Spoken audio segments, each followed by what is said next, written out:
So you guys been wanting me to change the theme song sound quality, but I'm gonna keep the same song. So here we go. This girl reviews movies, games, and books. The time she plays them, and she does that. She does it with the cat. Does that make her crazy? Does that make her crazy? Probably. Hopefully that fixed the audio.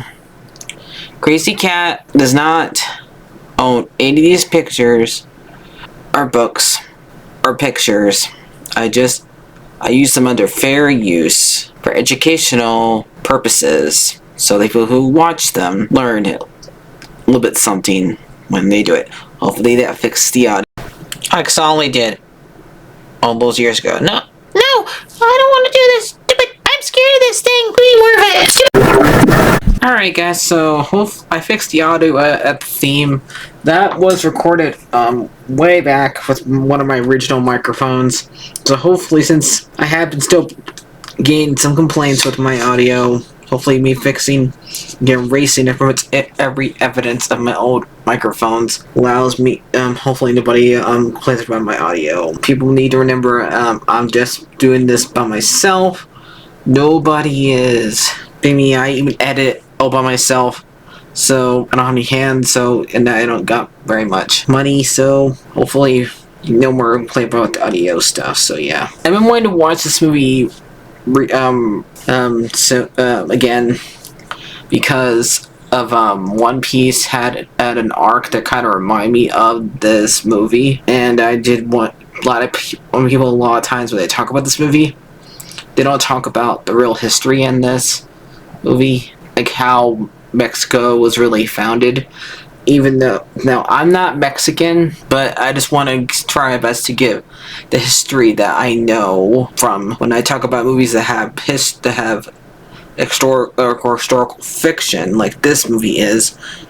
I try my best to tell the history on it. Then I tell the story that the movie's trying to tell, and how, even if it's not accurate, definitely, since this was supposed to be a kids movie, because older thing, like with other movies like this one, they're cartoons that have historical stuff in it. So like we have Prince of Egypt that has historical stuff in it because they're trying to do the Exodus.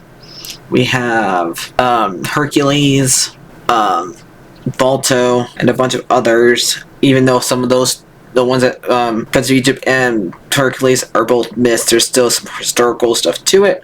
They're trying to follow some of the literature. It's pretty same exact thing with this one. So they're doing like Mexican, Spanish, Mayan, Aztec, basically.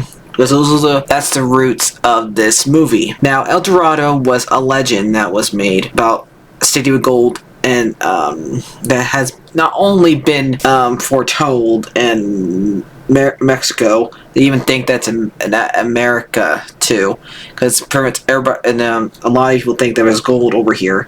Yes, some parts of America and parts of Mexico had gold in it, but there was this big legend. There's a city of gold, because ever since it was discovered by not Columbus. Yes, Columbus was one of the first people to get here. They are not one of the first people to get here. That was the Vikings, Eric the Red. So Cortex was the one who discovered Mexico. The way this movie, if you want to know who Cortex is the one that captures Tulio and Miguel and brings him on. That's the ship that they stole away on. That's the one that the horse owner was. The guy with a big medal on there. That's the one. He's barely in this movie because the real Cortez was not a good guy. I totally understand why they did not want to have him in the movie that much. They wanted to have two characters who were technically, I think Tulio was kind of based off one of his servants, because I think there was one named Francis who helped discover El Dorado, one of his discovered Mexico. But I think that's what Tulio is supposed to be. He's supposed to be the guy in the legend of El Dorado, and so, but they're mostly also supposed to represent like this old pair of travelers who wanted to and old movies, and that's what mostly those two are based off of. where they're like selling, like discovering stuff and like that, and that's where they got the idea for these for those two characters basically. And Spain's where they're from. They do mention the king a couple times, which I'm pretty sure the king in this time period was Philip II, who was Mary the First's husband, who was the king of Spain, just so from in this time period. And they're supposed to go into Cuba, but they find Mexico instead, which is not too far away from Cuba. But unlike the other thing with Columbus, at least they actually were going in somewhat the same right direction, where he was trying to get to India, which is why we used to, the whole entire thing with calling Native Americans and indigenous peoples Indians, the indigenous people. So now that's basically what I know, and this takes place during the 1500s, and the pyramids in this movie are the ones that you can find in Mexico. I've never seen them before, but I've seen pictures of them, and the Mayans are the ones that are mostly represented in this movie, because there's two different tribes of them in this are supposed to be in real history. The Mayans, which are the ones who are in this movie, and the Aztec. Now, the only representation I see of Aztec is the sorcerer in this movie. The one who always tells them, sacrifice this person, sacrifice that person, because the Aztecs did that in real life. They sacrifice for a lot of people, while the Mayans are the ones who own the pyramids that are in Mexico and Latin America, or Central America, basically. And that's basically all the history I know right now. Now let's get on to the story. No, so Tulio and Miguel are conmen who mostly try to get like any type of like gold, money, and stuff like that. When we first meet them in the movie, they are gambling using dice that only land on sevens.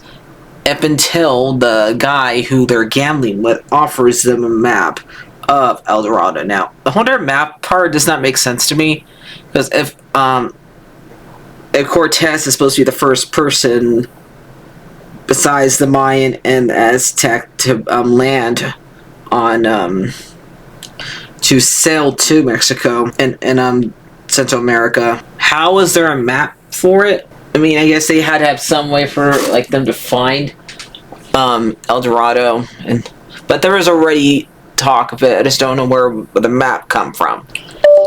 That's the only part that always confused me about this movie. But he ended up winning the map by pretty much luck, because even though they used the guy's dice, they still do it, and they have to pretty much talk the way out of afterwards and run away, because both the guards and the guys they're gambling with figure out that they are using dice that always lands on 7, and so they run away. And they end up after unleashing a bull, they end up inside of cool buckets that are full of water. So Cortex does not have to drink salt water, because you're not supposed to drink salt water when you go on you go out to sea. And they can't get out of the water. They let out the pug so they can breathe, but they can't lift up the barrels because there was a chest on top of them until they're already out. And then they get discovered and they get put inside a prison cell. And Julio says, we got to get back to Spain by getting a rowboat, but they don't know how to get out of the prison cell. No, Cortex put in them like a prison cell and treat them like not like Lennon, like be like deck people, but like clean the decks. Makes sense. For a little bit, we get of him. After I asked Cortex's horse to him with an apple that fell out of the food, and lured him to get the key, to get a crowbar, but instead he gets the keys, which is just as good. And they get on a boat, and the horse wants to have his apple, but Miguel forgets that the fact he's supposed to give him his apple. But he throws it, and it bounces off everything and lands in the water, and the horse jumps into the water. And after They end up on there's rain, and they end up at Mexico. They don't even say where they're actually at, but like basically it's Mexico and Central America. And they find out the map is near El Dorado because they see like one of the symbols, like a big hawk that was on the map. Miguel does, and Tulio asks, "Why do you still have the map?" And so they end up follow the trails to the map while Elton John's songs play in the background. I do like Elton John's in here. Yep, Elton John, the one who wrote the songs for Lion King. It's the guy who wrote the song. Is the one who wrote the songs for this movie. But the only time these guys sing is it's tough to be a god. That song. The rest of the time it's just Elton John singing in the background. And when they get to the a stone, Tulio says, "Okay, this is not it." And all of a sudden they see Chell, who is pretty much like a fork in the road for these guys' relationship. Because at first, Miguel does like her. Then Tulio says, "Nope, you don't trust her." And all of a sudden, he's the one that ends up having a relationship with her, even doing the S word with him in the middle of the movie. Like, we don't see him. You don't actually get like really hints of, like, we don't see it happen. We just see his hair all messed up and him acting and her. They're both giving massage treats to each other. That's pretty much it. But yep, you can definitely tell that Tulio is horny for him, or only for her. And do you blame these guys with the way they drew her? But she's the one that knows that these guys are not real gods, because she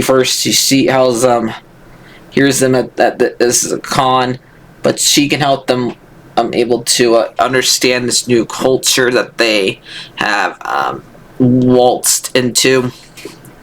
And so every time that they don't understand something, she'll explain to them, like the game, when they tell them to sacrifice the gold, make sure that they don't sacrifice the gold. The chief, who does eventually figure out these guys are not gods, but he does, since these guys are always on his side, he does not rat them out. Because later on, when they build him the boat, Miguel to tell him, "Okay, this is not perfect, needs more rope, this boat needs to be more sturdy. Like, if you want to stay, then just stay." And he's just like, "Nope, never mind, don't get the rope." He's like, that was an accident, like, he's aired as to be human. Like, he knows that these guys are not gods. By the way, he just said that. He just likes having them around. Because probably before then, the sorcerer guy wanted just to sacrifice everybody. And so, yep. And ever since these two came around, he kind of stopped them from people being sacrificed. Because every time he says, "Sacrifice this old man for getting in your way. Sacrifice Shell for stealing from you. Sacrifice these guys who you beat in the sports that you cheated because you use an armadillo as a ball." But yeah. And when Miguel starts bleeding, the sorcerer guy figures out, oh, they're not gods. It takes for him to figure out, well, the fact that they bleed, that one of them bled, that they're not real gods, not the fact that they don't do any magic. The whole thing with the volcano almost erupting was just a fluke. That could have happened to anybody. The same as I think with Cortez. He's not a god. He just acts more ruthless than these two. And when he gets kicked out and he decides to use this real stone thing that's supposed to be a jaguar, because it's the jaguar in this movie, apparently, and sacrifice one of the guy who's only on his side to get the jaguar medal thing, to get to listen to him. And I do like how Miguel and Tulio keep him distracted by fighting with him, but what they say to each other is actually real, because the fact that Shell has separate them, and the fact that Miguel wants to stay while Tulio wants to go back to Spain, does get so what they're saying to each other is not exactly wrong, but they still work together in order to beat the sorcerer guy and beat him that way. But they punch him and he goes under in the water, and the big jaguar metal thing breaks the surface, and he ends up bringing Cortex to them to stop them. And they decided, when they find out that what's going on with the sorcerer and bringing Cortex to them, they decided to like roll the boat and all the gold into the and hit part of the cave, and have been like a cave in. But they don't get to keep the gold. Only one who has the gold is the horse, because the horse had horseshoes that were made of gold. So yeah, and the movie ends with them getting on the horse and going out to the next adventure, and Cortex not finding El Dorado or the Mayans. So that's how they explain where the Mayans go. Well, they were left behind. They're behind rocks, a cave in. So yeah. So I know this movie didn't do very well. Let's see how well this movie did, and find out who directed it and who was in it. Now, Jeffrey Katzenberg, after he left Disney, started DreamWorks, and this is one of their first movies they did, other than Prince of Egypt, Spirit, Sinbad, and Ants. Then they did Shrek after those movies. But mostly their animated movies didn't do very well, including this. Well, like, only one I think did very well of the ones that were 2D, I think, was Prince of Egypt. Let's see how much money this one made them. See if I was right, because I know Sinbad didn't make that much money. So the budget for this one was $95 million. The box office was $76.4 million. See, it didn't make its money back. So it failed at the box office. The director for this one is Eric Borow Watson and Don Paul. Written by Ted Terry Roller, and produced by Bon Branford and Brooke Ben on, starring Kevin Kills, which I think is Tulio. I know one of them ends up playing the one from Harry Potter, the one in the second movie, him.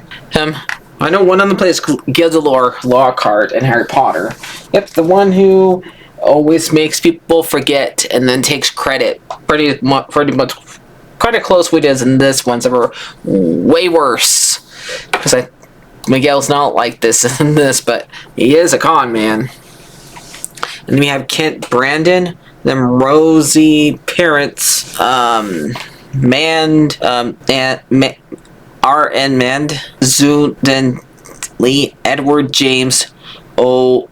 Sir, and narrated by Elton John, edited by John Lurster Chen, Evie Eston, Del Manganda, and Lynn Southland. Music by Hans Zimmer, John Paul, and Elton John, of course. And this one came out March 31st, year 2000.